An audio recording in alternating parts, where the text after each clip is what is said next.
Nous avons été époustouflés il y a quelques jours seulement avec l'AIGA International. Et ici à l'écran, tu as ces jeunes. Regarde-moi ça. Regarde cette attitude. On dirait déjà des grands. Regarde-moi ça. Cette lutte précise avec de la technique. Le scroll. Avec la position qui est toujours maintenue. Pas d'extension. Incroyable. Alors, c'était un moment passionnant parce que c'était un petit peu comme ça que se passait tout le week-end, c'est-à-dire on avait des choses de high level.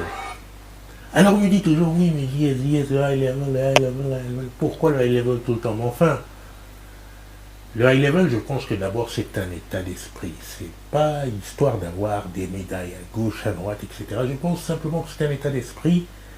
Un état d'esprit qui veut qu'on ait ce genre de spectacle, ce genre de performance, quel que soit le niveau auquel on évolue.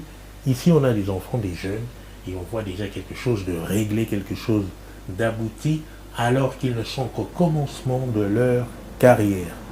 Alors, pour cet événement, on a eu 4 équipes. On a eu l'équipe Modolfo, on a eu l'équipe Universal Fighters, qui représentait un peu les gens de l'Est, Far East, avec les Kazakhstan et tout ce qui est cette lutte qui est un peu obscure, que l'on ne connaît pas, en version grappling sambo. Il s'agissait alors de savoir qui est-ce qui allait avoir le dessus par rapport au grappling que toi et moi connaissons, représenté ici par l'élite de la team Modolfo notamment, mais aussi avec la team Al Leoni. Et donc, comme je l'ai dit, Universal Fighters. Alors ici à l'écran, on a Abdoulayev contre Luke Griffith. C'était la deuxième journée des opérations. Et Luke Griffith, qui est un athlète que moi j'affectionne particulièrement, Gordon Ryan l'avait souvent annoncé comme étant l'un des grands leaders à venir en termes de compétiteurs, avec surtout son redoutable back-take. Et là, on voulait le voir à l'épreuve. Ça s'est bien passé la journée d'avant. Et puis là, contre Abdoulayev, c'était bien plus compliqué, et ça s'est soldé d'ailleurs par une défaite. Il n'a pas réussi à inverser la vapeur. Je rappelle quand même que c'est des matchs qui sont faits sur 3 rounds de 5 minutes, gagnés au point, et à la finalisation qui arrive, le match s'arrête. Donc des règles un peu particulières, un mixte entre le ADCC et bien c'est le former CGDB, je ne me rappelle plus trop. C'est un mix de rule sets qui permet d'avoir ce plateau-là assez exceptionnel. Et ici, Luke Griffith est en difficulté et voilà, il perd. Et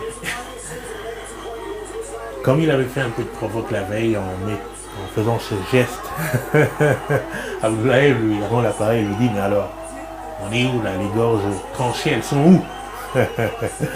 C'est une guerre. Il y a eu des matchs fabuleux. Dante Léon est rentré sur scène avec un max de pression parce que son équipe était en déficit du point et il fallait que lui remonte la barre. Et franchement, c'était beaucoup de suspense parce qu'il y a cet environnement d'équipe, mais en même temps beaucoup de technique. Autrement dit, on avait de quoi être réellement enthousiasmé à tout point de vue. Alors l'organisation, elle est ici extraordinaire et tout le monde en a dit du bien. Quant à Dante, il a été ici chevaleresque. Dante Léon, que tu connais peut-être aussi déjà sur la scène internationale. Alors ici on est vers ce finish. Non, pas tout à fait. Alors ces Russes sont vraiment de grosses techniques pour refuser les rentrées dans les jambes, tenir la distance quoi qu'il arrive et rester sur de bonnes bases sur leurs appuis, ne pas se laisser happer parce qu'ils savent en quoi est-ce qu'ils se risquent lorsque un Dante Léon commence à prendre les jambes, etc.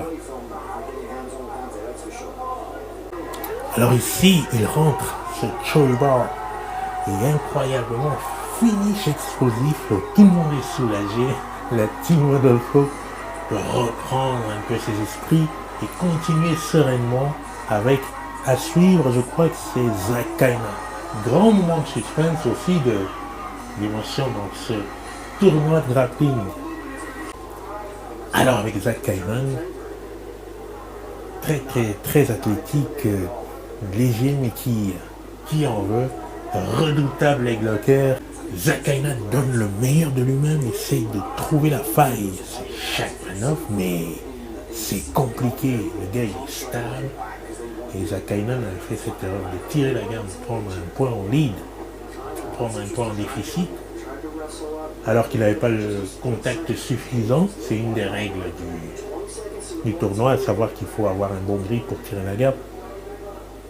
Et c'est une règle avec laquelle les Universal Fighters ont très bien joué, parce qu'ils essayaient de prendre l'avantage dans ce moment de distance en shootant de loin pour prendre les points.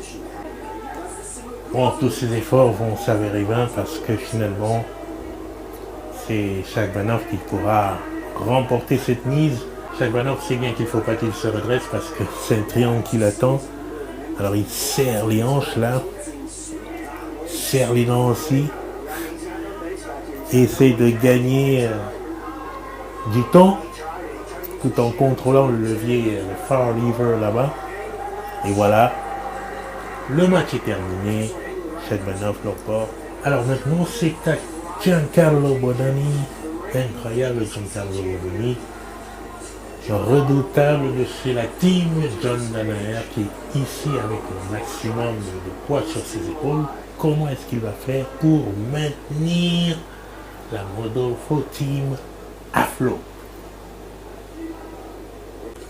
Alors Abdoulayev n'a pas souvent joué fair play, il a fait des petits headbutts là pour déstabiliser psychologiquement notre ami Giancarlo, mais c'était sans compter sur la sérénité et le professionnalisme de Giancarlo, mais aussi son élégance. Il ne s'est pas du tout laissé impressionner par ça, même s'il a saigné du nez. Il a poursuivi son chemin et il se saisit des jambes, et là c'est terminé parce que il y a un gros bite sur les jambes, et voilà, terminé. Très beau spectacle de Bodoni qui l'emporte ici et qui remet le team à flot encore. Et puis on a le majestueux Colabat qui arrive ici.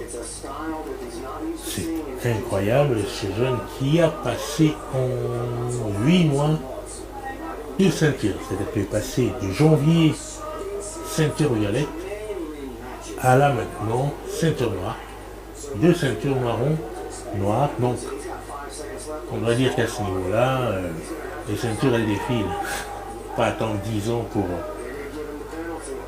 devenir ceinture noire, mais enfin, même si on va lui accorder le crédit d'avoir commencé le jiu-jitsu très tôt.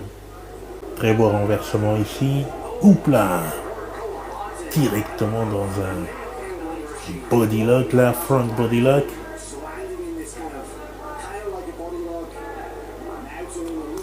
On repart sur le contrôle du bras. Donc là, on part sur la clé de bras.